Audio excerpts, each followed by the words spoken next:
할렐루야. 오늘도 하나님께서 주시는 말씀을 통하여 위로와 평안이 있으시길 간절히 소망합니다. 수년 동안 외국 시민권을 가지고 있는 재외 교포들에 대한 대한민국의 정책이 유동적이었습니다. 정권이 바뀔 때마다 그 정책들이 조금씩 달라졌습니다. 이전만 하더라도 대한민국은 이중국적을 허용하지 않던 국가였기 때문에 다른 나라의 국적을 가지고 있는 사람들은 기존의 타국적을 포기하지 않는 이상 한국 국적을 취득하거나 아니면 유지할 수가 없었습니다. 그런데 요 근래는 남자들의 경우 한국 군대를 다녀오기만 했다면 이중국적이 허용이 되도록 하는 그런 법이 통과된 것으로 알고 있습니다. 예전의 사안과 비교를 해볼 때 이중국적에 대한 이런 부분이, 이런 어떤 자세가 굉장히 많이 변했다라고 해도 아마 과언은 아닐 겁니다. 하지만 이중국적이 주어지는 대신에 이중국적자가 따라야 하는 유일한 조건이 한 가지가 있습니다. 그 조건이 무엇이냐면 한국에서만큼은 한국 국적으로만 행사한다는 것이 그 유일한 조건입니다. 이 말은 무슨 말이냐면요, 한국에서는 아무리 다른 국적이 있다 하더라도 그런 외국 국적으로 인한 어떤 개인의 편의를 위한 특혜를 받지 않도록 철두철미하게 한국 사람으로만 있어야 된다는 겁니다. 하지만 인천공항에서 비행기를 타고 출국하는 그 순간 이중국적자는 대한민국의 국적이 아닌 타국 국적의 사람으로 그 타국 국민으로서 갖고 있는 모든 권리를 행사할 수 있게 되는 겁니다. 사도 바울은 로마서에서 율법과 은혜의 관계를 설명함에 있어서 바로 이런 논리로 명쾌하게 설명을 했습니다. 율법을 생각하실 때는 대한민국의 이중국적의 원리를 생각하시면 되겠습니다. 그래서 이중국적자 누구든 한국에 있을 때는 무조건 한국의 법에만 따라야 하다가 대한민국을 벗어날 때야 비로소 타국의 권리를 행사할 수 있듯이 사람들 또한 율법 아래 있을 때는 철저하게 율법의 주권 하에 살아가게 됩니다. 그 사람이 누구든, 그 사람이 어디 출신이든 어떤 사람이든 아무 상관이 없습니다. 그리고 아무런 예외도 없습니다. 누구나 율법 아래 있다면 그저 율법의 지배 아래에 있게 되는 겁니다. 그런데 율법의 주권 아래 있는 사람들의 운명이 무엇일까요? 사실 중요한 것이 바로 이것입니다. 율법 아래에 있는 사람들의 운명은 바로 심판이요 그리고 죽음입니다. 이것은 율법이 악해서가 아닙니다. 또는 율법 그 자체에 무슨 큰 하자가 있기 때문도 아닙니다. 율법 아래에 있는 사람의 운명이 심판이요 죽음이 될 수밖에 없는 이유는 율법에 있는 것이 아니라 바로 우리들에게 있습니다. 바로 사람에게 있습니다. 왜냐하면 우리 인간이, 저와 여러분들께서 율법을 통해서 의로워질 수 있는 능력이 전혀 없다는 데 있습니다. 한마디로 우리가 죄를 짓는 존재이기 때문입니다. 사실 하나님의 율법은 지극히 선하고 거룩한 것이지만 그러나 사람들이 율법을 지키지 못하니 율법 아래에 있는 사람들의 운명은 심판과 그리고 죽음이 될 수밖에 없는 겁니다. 그래서 율법이 우리 인간에게 해주는 마지막 말이 있다면 그것은 무엇이냐? 봐라, 너는 죄인이다. 너는 위선자다. 너는 죄인이기 때문에 이제 넌 형벌을 피할 수 없고 죽음을 피할 수 없다. 바로 이 말이 율법에게 들을 수 있는 유일한 말이요 마지막 말이 되는 겁니다. 그런데 율법의 주관에서 벗어나는 방법은 단 한 가지 방법뿐입니다. 그것은 율법 아래가 아니라 바로 은혜 아래로 들어가는 길밖에 없습니다. 예수님께서 이 땅에 오신 이유가 바로 여기에 있습니다. 완벽한 죄 용서의 은혜를 죄인인 우리에게, 인간에게 주시기 위해서 오신 겁니다. 그래서 성도가 예수 그리스도와 연합하는 순간 성도들은 예수님의 십자가 죽음에 참여하게 되어 죄에 대해서 예수 그리스도와 함께 죽게 될 뿐 아니라 동시에 예수 그리스도와의 연합으로 말미암아 예수 그리스도의 부활에도 함께 참여하게 되어서 율법이 아닌 은혜 아래에 들어가게 되고 하나님의 은혜 속에 영원히 살아가는 그런 운명을 갖게 되는 겁니다. 그런데 우리들에게는 또 다른 문제가 하나 있습니다. 한 가지 작은 문제입니다. 그리스도인들이 예수 그리스도의 십자가 보혈을 통해서 하나님의 자녀가 되었는데 여전히 죄와의 싸움이 있다는 겁니다. 그리스도인들에게 여전히 죄와의 전투가 있습니다. 여전히 죄와의 치열한 어떤 전쟁이 매일마다 아침마다 시작이 된다는 겁니다. 이 전쟁에 대해서 사도 바울이 로마서 7장 21절부터 24절에 걸쳐서 너무나도 생생하게 잘 표현하고 있습니다. 거기 보니까 이렇습니다. 그러므로 내가 한 법을 깨달았노니 곧 선을 행하기 원하는 나에게 악이 함께 있는 것이로다. 내 속사람으로는 하나님의 법을 즐거워하되 내 지체 속에서 한 다른 법이 내 마음의 법과 싸워 내 지체 속에 있는 죄의 법 아래로 나를 사로잡아 오는 것을 보는도다. 오호라, 나는 공고한 사람이로다. 이 사망의 몸에서 누가 나를 건져내랴. 자, 방금 읽은 말씀을 보니까요, 사도 바울 안에는 선이 있다라고 하고 또 동시에 악이 있다라고 말씀하고 있습니다. 바울의 마음에는 선을 행하고자 하는 마음의 법이 있지만, 그러나 반면에 그 마음과 동시에 죄의 법이 있다라고 말합니다. 그리고 사도 바울은 마음의 원과는 다르게 자꾸 죄의 법 아래로 끌려가는 듯한 그런 자신의 모습을 보면서, 그 모습을 느끼면서 뭐라고 토로합니까? 나는 공고한 사람이로다. 이 사망의 몸에서 누가 나를 건져낼 수 있는가? 이 부분을 읽을 때 우리는 우리 가슴을 치지 않을 수가 없습니다. 왜냐하면 사도 바울의 몸만 사망의 몸이 아니기 때문입니다. 우리가 가지고 있는 이 육체도 동시에 사망의 몸이기 때문입니다. 아무리 뭔가를 해도 결국은 사망의 몸입니다. 나는 공고한 사람이로다. 이 사망의 몸에서 누가 나를 건져낼 수 있는가? 그건 바울만의 일이 아닙니다. 어떤 특별한 일이 아닙니다.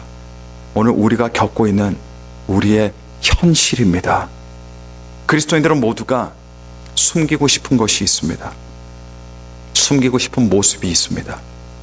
그것이 무엇입니까? 자기 자신 안에 있는 나쁜 본성입니다. 죄를 사랑하는 본성입니다. 죄를 짓는 본성입니다. 죄의 유혹에 계속해서 끌려다니는 그런 모습입니다. 남에게 보여주고 싶지 않은 모습이기도 하지만, 이런 모습은 자기 자신에게도 숨기고 싶은 그런 모습입니다. 원하는 바는 하나님 앞에서 정직히 살아가는 것인데, 그리스도인들이 원하는 바는 하나님 앞에 거룩한 삶을 살아가는 것인데, 그런데 그것이 잘 되지가 않습니다. 어느 때는 정말 기쁘고 성령이 충만한 삶을 살다가도, 그러나 이따금씩 내가 생각하기도 싫은 그런 죄를 짓게 됩니다. 아니, 매일마다 지으며 살아갑니다. 여전히 죄 속에서 살아가게 됩니다. 그리고 죄책감을 갖습니다. 죄책감을 갖는 사람과 죄책감을 갖지 않는 사람의 차이가 무엇입니까? 죄를 짓고 안 짓고의 차이가 아닙니다. 단지 죄책감을 가질 만큼 영원히 살아있는 사람과 영원히 죄로 말미암아 죽은 사람, 이 차이밖에 없는 겁니다. 어쩌면 죄를 짓는 일이 너무 일상적인 일이 되어버려서 죄책감도 더 이상 갖지 않는 사람들도 얼마나 많겠습니까? 손에 굳은 살이 베이면 아무런 감정이 없어지듯이 우리 일상적인 죄가 우리 영혼에 굳은 살이 되어서 죄책감이라는 것을 모르며 살아갑니다. 어쩌면 많은 사람들이 이 단계에 이미 와 있을지도 모르겠습니다. 거룩한 그리스도인이라면 당혹스러움이라는 것이 있습니다. 당황하는 순간들이 있습니다. 하나님의 은혜 속에 살아가면서 여전히 죄를 짓기 때문입니다. 기도하다가도 기도 끝나면 나도 모르게 죄를 짓습니다. 그런 자신의 모습 볼 때마다 당혹스럽기만 합니다. 사도 바울은 많은 어려움과 박해와 위험과 위협을 경험했지만요, 그가 자신이 겪었던 어려운 일들 때문에 한탄하고 좌절한 적은 없었습니다. 삶의 어려움과 고난들이, 삶의 핍박이 그를 당혹스럽게 한 것이 아니었습니다.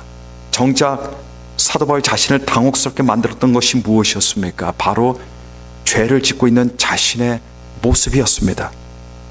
그래서 사도 바울은 아무리 마음에는 하나님의 법을 즐거워해도 즐거워하면 즐거워할수록 자꾸만 더 깊은 죄의 법 아래로 떨어지는 것을 절실히 느낀다라고 이렇게 고백한 겁니다. 이것이 시대를 불문하고 그리스도인들이 당면하는 영적인 딜레마예요. 로마서 7장은 너도 나도 다 생각하기도 싫고 인정하기도 싫은 바로 이런 인간의, 저와 여러분들의 지저분한 냄새나는 딜레마를 우리 앞에 꺼내놓습니다. 그리고 우리 탁자 위에 올려놓습니다. 그리고는 우리는 공고한 사람이다 라는 절규로 로마서 7장을 끝내고 있습니다. 보통 사람들은요, 성경을 읽다가 중간중간에 그만두거나 포기하는 사람들이 많습니다. 아니, 모두가 한 번쯤은, 한 번이 뭡니까? 여러 번 그런 경험을 가지고 있을 겁니다. 하지만 로마서만큼은 중간에 읽는 것을 그만둔다 하더라도 여러분 7장에서 그만두면 안 됩니다. 왜냐하면 나는 공고한 사람이로다, 이것으로 끝을 내면 안 돼요. 7장에서 끝내는 사람들은 죄책감을 가지고 그리고 포기하고 성경을 덮을 수밖에 없습니다. 아무런 희망과 소망 없이 성경을 덮게 됩니다. 그런데 그 다음 장인 8장에는 죄의 문제로 인해서 당혹해하는 사람들을, 하나님을 예배하고 섬기면서도 다른 한편으로는 추하고 더러운 죄를 지으며 좌절하는 모든 그리스도인들을 향한 놀라운 소망이 있습니다. 소망의 메시지가 있습니다. 오늘 우리가 함께 읽은 본문 말씀 중에 8장 1절부터 2절까지 말씀 보니까, 그러므로 이제 예수 그리스도 있는 자에게는 결코 정죄함이 없나니 이는 그리스도 예수 안에 있는 생명의 성령의 법이 죄와 사망의 법에서 너를 해방하였음이니라 라고 말씀하고 있습니다. 여러분, 지금 이 말씀이 무엇을 말하고 있는 거예요? 육신과의 전투에서 져서 쓰러지기도 하고 넘어지기도 하는 우리들을 향해 성경이 무엇을 말씀하고 있는 것입니까? 죄를 지은 사람에게 율법이 와서 해줄 수 있는 말은 딱 한 가지입니다. 넌 이제 죽었다. 그러나 예수 그리스도의 십자가의 은혜 안에 들어온 성도에게 하나님의 말씀은 너는 이제 살았다. 바로 이 말씀을 우리들에게 해주고 있는 겁니다. 공경과 어려움에 빠져있는 사람에게 가장 필요한 말, 가장 듣고 싶은 말, 가장 희망이 되는 말이 여러분 무엇입니까? 넌 이제 괜찮아. 괜찮아. 바로 이 말입니다. 예수님의 십자가가 우리들에게 해주는 말이 바로 이 말입니다. 넌 이제 됐어. 이제 걱정 안 해도 돼. 불안해하지 않아도 돼. 이제 예수님이 계셔. 그러나 여러분, 여기서 오해는 하지 마시길 바랍니다. 우리가 죄와의 치열한 믿음의 싸움에서 때로는 넘어지고 쓰러지는데, 그 넘어지는 것과 쓰러지는 것이 그래도 괜찮다는 말씀이지, 아무 생각 없이 죄를 지으면서 살라는 말이 절대로 아닙니다. 성경이 우리에게 전적으로 괜찮다라고 할 때는 성도가 하나님을 사랑하고 하나님의 뜻을 구하면서 살아가는 이런 살아있는 믿음의 삶을 전제로만 하고 있습니다. 이런 믿음의 삶 전제 없이 절대로 하나님께서는 너는 괜찮아 이렇게 말씀하지 않으십니다. 너는 해방되었어 이런 말씀 하지 않으십니다. 그렇다면 믿음의 싸움을 싸우다가도 나도 모르게 절대로 원하지 않지만 죄를 짓게 될 경우 과연 우리가 어떻게, 왜 괜찮은 걸까요, 여러분? 왜 괜찮은 겁니까? 왜냐하면 예수 그리스도의 십자가 은혜 안에는 용서라는 것이 있기 때문입니다. 용서입니다. 율법 아래에서는 죄의 고발과 정죄가 있지만, 그러나 은혜 아래에서는 예수 그리스도의 보혈로 인한 여러분 용서가 있습니다. 용서가 있는 이상 예수 그리스도 안에 있는 사람들은 얼마든지 회개를 통해서 다시 일어설 수가 있는 겁니다. 다시 말씀을 드립니다. 은혜 안에는 용서가 있습니다. 예수 그리스도 안에는 용서라는 것이 있습니다. 죄인에게 있어서 가장 큰 축복이 무슨 축복일까요? 건강의 축복도 아닙니다. 여러분, 감옥 안에서 오래 살아봤자 뭐합니까? 감옥 안에서 건강해봤자 무엇합니까, 여러분? 물질의 축복이 아닙니다. 죄인이 돈이 많아서 뭐합니까? 아무 소용없습니다. 죄인에게 있어서 가장 큰 축복은 용서의 축복입니다. 내가 용서만 받을 수 있다면, 내가 끔찍한 죄를 저질렀는데 그 죄에 대한 용서만 받을 수 있다면 내일이라도 죽을 수 있는 것이, 이것이 사람입니다, 여러분. 한 2살짜리 꼬마아이가 집백에다가 낙서를 잘합니다. 그런데 부모는 다른 것은 몰라도 이 부모는 벽에 낙서하는 것을 굉장히 싫어하는 부모예요. 늘 깨끗해야만 되는 그런 부모이기 때문에요. 그래서 여러 번 부모가 2살짜리 아이를 혼을 냈습니다. 그런데 아이는 여전히 벽에다가 낙서를 합니다. 왜 그렇습니까? 왜냐하면 2살짜리 아이이기 때문에 그런 겁니다, 여러분. 근데 이 2살짜리 아이가 한두 시간 전에 부모에게 야단 맞았는데 또 현장에 딱 걸리는데, 여러분, 이때 부모가 이번만큼은 절대 그냥 넘어가서는 안 되겠다. 그래서 그 아이 눈물이 쏙 빠지게 더 심하게 혼쭐을 냈습니다. 자, 이런 경우 아이가 미래에 낙서를 할까요, 안 할까요? 네. 그래도 하겠죠. 그래도 합니다. 왜 그렇습니까? 왜냐하면 아이가 아직 2살밖에 되지 않았기 때문입니다. 이 아이는 자신의 행동을 조정할 수 있는 능력이 아직은 부족하기 때문입니다. 저도 어릴 적에 벽에 낙서를 참 많이 했습니다. 그림을 잘 그리지도 않는데도 왜 낙서를 했는지 이해가 안 되지만, 그러나 낙서를 많이 했어요. 그런데 제가 어릴 적에 마지막으로 낙서하다가, 마지막 순간입니다, 마지막으로 낙서하다가 아버지에게 혼이 났던 기억이 아직까지도 있습니다. 근데 그때 아버지가 저를 정말 심하게 혼내셔서 낙서를 그만둔 게 아니에요. 그때 제가 불법적으로 낙서하는 바로 그 순간, 딱 걸려서 혼을 나고 있을 때 어떤 생각이 들었냐면요, 그 생각이 아직도 기억이 나요. 내가 어저께도 혼났는데 내가 왜 또 낙서를 했을까? 그래서 내가 왜 또 혼나고 있을까? 갑자기 이 생각이 든 거예요. 내가 무서워서 그만둔 것이 아니었습니다. 그리고 그 생각이 든 순간부터 이제 집에 벽화를 꾸미는 일을 그만두게 되었습니다. 여러분, 제가 그 생각을 했다는 건 뭘 의미하는 거냐면 그만큼 철이 들었다는 것을 의미합니다. 그래서 낙서를 그만두게 된 겁니다. 하지만 2살짜리 아이는 다릅니다. 혼나도 언제 혼났고 왜 혼났는지 전혀 기억할 수 없는 나이가 2살이에요. 한마디로 지시를 따르고 이해하는데 무능력한 존재가 2살짜리 아이라는 겁니다. 그렇다면 그렇게 혼나고 나서 2살짜리 아이가 또 낙서를 했다라고 했을 때 그 다음에는 어떻게 될까요? 부모는 당연히 또 화가 나겠죠. 답답할 겁니다. 그렇다면 그 순간 이 2살짜리 아이가 부모에게 버림을 받을까요? 부모가 아이 손을 잡고 당장 동사무소에 가서 호적에서 이름을 파낼까요, 여러분?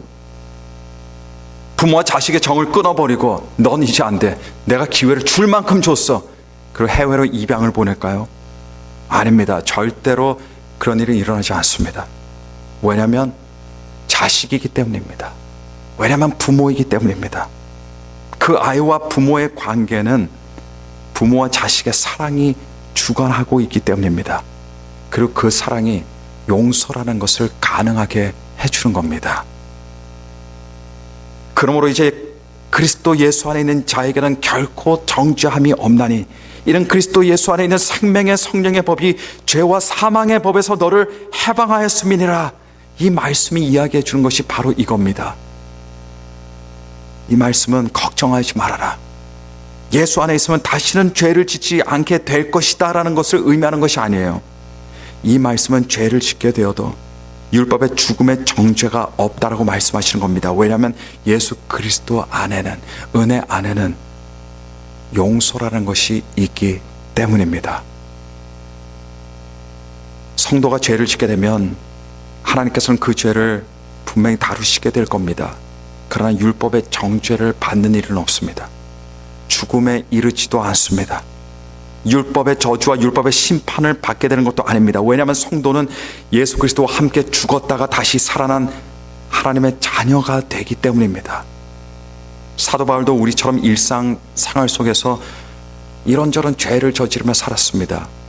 사도 바울이라고 해서 여러분 죄가 없었겠습니까? 그도 우리와 똑같은 성전을 가지고 있던 그런 사람이었습니다. 비록 그가 쓴 서신서들을 보면 사도 바울은 그야말로 완벽한 그런 그리스도인처럼 느껴지지만, 그러나 사도 바울도 분을 내고 화를 냈습니다. 그도 때로는 다른 사람을 사랑으로 감싸주지 못했습니다. 심하게 질책을 하고 심지어 싸우기까지 했습니다. 자신의 동역자인 바나바와 싸워서 나중엔 서로 결별까지 했던 그런 모습을 우리는 성경을 통해서 볼 수 있습니다. 그래서 사도 바울도 많은 죄책감을 가지고 있었을 거예요. 그도 한숨을 쉬면서 연약한 자신을 보면서 안타까워했을 겁니다. 로마서 7장에 나오는 나는 공고한 사람이로다, 누가 나를 사망의 몸에서 건져내랴. 이 한탄이 바로 그의 모습을 잘 반영하고 있는 겁니다. 하지만 사도 바울은 자신이 지었던 실책들과 죄들을 회개하고 심령이 새로워져서 그 자리에서 언제든지 먼지를 툭툭 털고 일어날 수가 있었습니다. 원망이 생겼던 다른 사람들과 화해해서 또 다시 좋은 동역자의 관계를 회복하기로 했습니다. 변함없이 하나님의 일꾼으로 일평생을 살아갔습니다. 그가 그렇게 할 수 있었던 이유가 어디에 있습니까? 그가 예수 그리스도의 은혜 아래 있었기 때문이었습니다. 그리고 그 은혜 안에는 용서함이 있기 때문입니다. 누구나가 연약해서 죄를 지을 수 있습니다. 죄와의 치열한 전투를 하다가 넘어지고 쓰러질 수도 있습니다. 때로는 몰라서 아직 능력이 너무 없어서 죄를 짓기도 합니다. 그러나 예수 그리스도 안에 있는 사람에게는 회개를 통한 용서가 있습니다. 회복이라는 것은 회개를 통한 용서가 있을 때만 회복이 가능하게 되는 겁니다. 저도 옛날 시대, 옛날이라고 해봤자 얼마 안 됐지만 수년 전에 제가 어릴 때를 생각하고 지었던 죄들, 그때 당시는 모르고 지었지만 하나하나씩 생각날 때마다 지금에서야 다시 회개를 합니다. 아, 내가 왜 그랬을까? 내가 왜 그런 바보 같은 짓을 저질렀을까? 그러나 어쩔 수 없습니다. 그때는 그걸 깨달을 만큼 성숙하지를 못했습니다. 그러나 성숙해지고 나서는 과거의 죄도 떠올리면서 하나님께 기도합니다. 하나님, 잘못했습니다. 하나님 용서하여 주옵소서. 아무리 교회를 같이 다녀도 이 진정한 그리스도인들이 있고 또 가짜 그리스도인들이 있을 겁니다. 알곡이 있고 축정이가 있듯이 그럴 겁니다. 그런 누가 알곡이고 누가 축정이라는 것은 아무도 몰라요. 사람은 모릅니다. 오직 하나님만이 아실 뿐입니다. 그러나 제가 생각하기에 진정한 그리스도인과 무늬만 그리스도인 사람 사이에 이 둘 사이를 갈라놓는 것이 있다면 그것이 무엇이냐라고 했을 때 그것은 회개의 삶이라고 저는 그렇게 믿습니다. 진정한 그리스도인 삶에는 회개라는 것이 있습니다. 회개가 있기 때문에 용서함이 가능한 것이고 용서함이 있기 때문에 그 사람이 다시 태어나는 진정한 그리스도인이 된다는 겁니다. 그러나 무늬만 그리스도인 사람은 자기 죄에 대한 성찰과 회개가 없습니다. 이는 용서함이라는 은혜를 모르기 때문입니다. 예수 그리스도 안에 있는 사람들에게는 회개를 통한 새로운 출발이 언제나 있을 수 있습니다. 그러나 율법 아래에 있는 사람들은 말이 다릅니다. 율법을 어긴 사람이 다시 잘 살아보자고 했을 때, 다시 잘해보자라고 했을 때 그게 무슨 소용이 있습니까? 그때 율법이 와서 뭐라고 귓속말 하는 줄 아십니까? 야야, 왜 일어나니? 어차피 너는 사형수야. 너는 어차피 죄인이야. 너는 어차피 다시 넘어져. 그냥 그 자리에 있어. 율법이 와서 해줄 수 있는 말은 바로 이겁니다. 왜냐하면 율법 아래는 정죄만이 있기 때문입니다. 성도들에게는 정죄함이 없습니다. 왜냐하면 예수 안에 있기 때문입니다.